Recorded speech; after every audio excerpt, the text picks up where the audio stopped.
This is Wrestle Theme Reviews with Corncheck and File 91E. Welcome everyone to another edition of Wrestle Theme Reviews. I'm Corncheck. And I'm File 91E. This week, like every week, we take three themes from the world of professional wrestling, rating a score from 1 to 10. 1 to 10. I hope you guys have been enjoying the little Raw report thing. And even Corncheck's been he finally came in and started doing his stuff. Couple of them. Hey, well, you know what? You did the NXT review and then you did the Fatal Four-Way. So check those out. They happen already. Yeah. So anyway, three themes. You're gonna hit the button. Well, should I hit the button? I don't know. Should you? I don't know. So I wanna just hit the button. There's no innovative way to do it.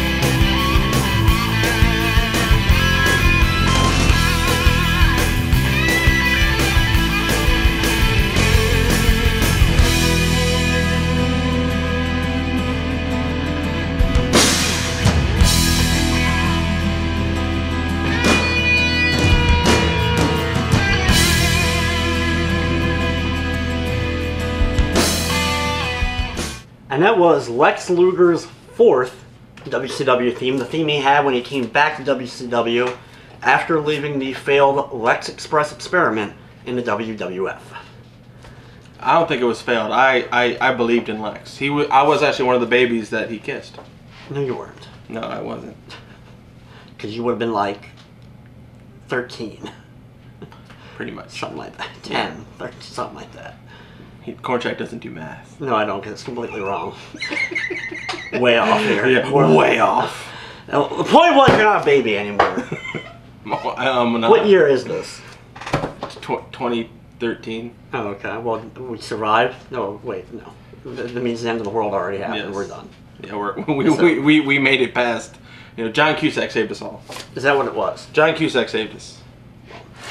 Anyway, Lex Luger in WCW. The only time I ever rooted for Lex Luger was with this theme when he beat Hulk Hogan Monday Nitro and stopped what we thought was going to be the end of the NWO. And then that following Saturday at Road Wild, they gave the belt right back to Hogan. And that was the end of it. I stopped caring about the WCW belt at that point. Well, Luger still had been doing the Lex Express elbow for. Yeah, but it was more about the torture rack, racking up all fatties. The torture rack is great. Fatty after fatty. Yes. Roadblock and all those great WCW fat men. I know you used to love that. You used to love that. That was like my favorite thing with Luger. We had a huge conversation about every Nitro. Torture rack. Every Nitro. New torture rack, new fat guy. Anyway, this theme is a production song, been around a while. ESPN currently uses it for NFL highlights, but it's not that bad of a song. I'm giving this a 6. I'm giving it a 5. It's production music, very generic, doesn't do anything for him. It's Lex Luger. Rack. Racking? Racking. Cracking? Oh, Jesus, Bear!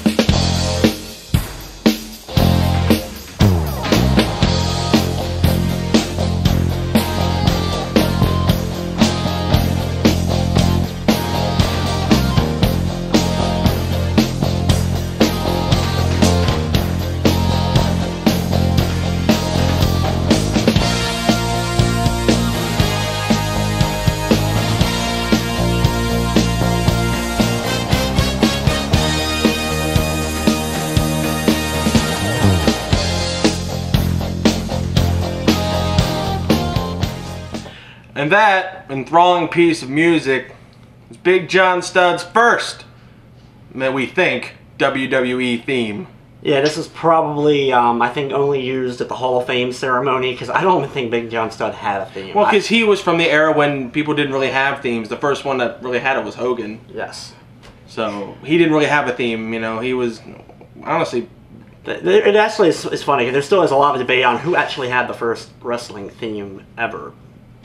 But anyway, that's a discussion for another day. Big John Studd, I don't think had a theme. He spent almost, I think, his entire career in WWF or WWF. And then he did the Body Slam Challenge with Andre the Giant. Probably his most notable feud. He also teamed up with King Kong Bundy for a while. He also won the 1989 Royal Rumble, the second ever Royal Rumble. The first one that actually had 30 men in it. Other than that, not a whole lot to say about overall career-wise. Unfortunately, he passed away back in '95 or so. Not a whole lot to say about this theme. But he is a Hall of Famer. This theme, I think, went along with him being inducted into the Hall of Fame, and it's generic as hell, and I'm giving it a 4. Good. That's a good one, because even though it is a production song, it doesn't do anything at all. It doesn't even remind you at all. At least usually. I didn't even know it was Bing. I was like, "Who's this? Is this another diva?" At least when they gave Andre music in games, it was kind of something that big. It was like sounding, that epic big sounding. bass and all that. You was like kind of went with it. This just is whatever. Anyway, hit the button. Kali chop.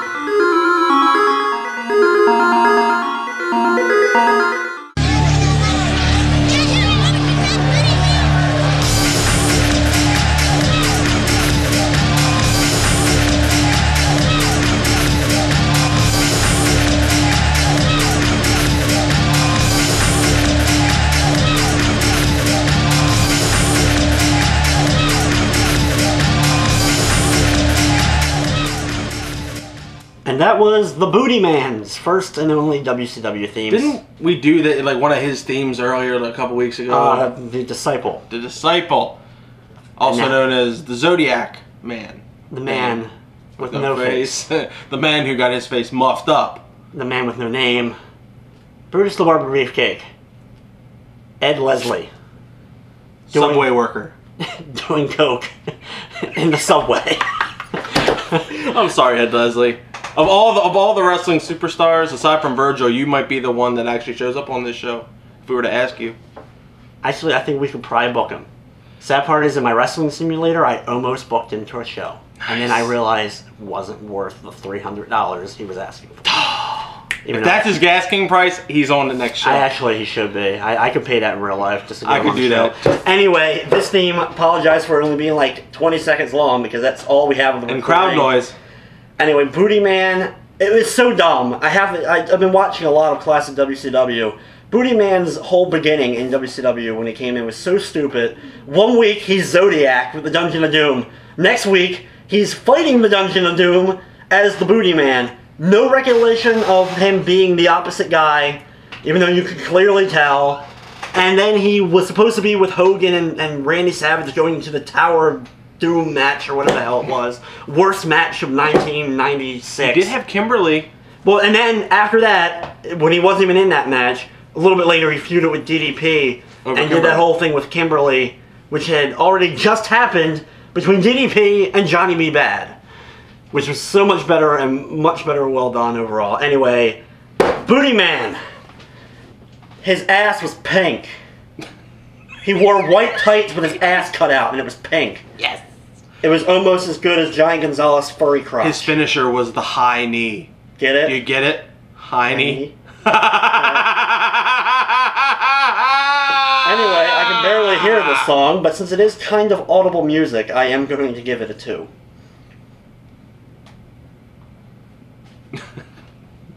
Yeah, that's right.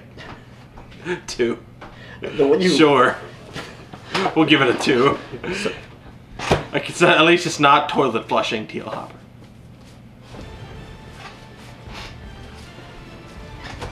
The hell? Sorry. Just 1 second. What are you doing? Yeah. Ow. No. No. Yeah, that's right. $300, right? This beer next week. Okay. Alright, yeah, shut up. I'm in the middle of taping. Alright, bye. Please tell me you didn't just book the Booty Man. Yeah, sure. Anyway, that'll wrap up this edition of Wrestle Theme Reviews on Corn Shack. I don't do any. I'd like to thank you for watching and hope to God we don't see Booty Man. No, no.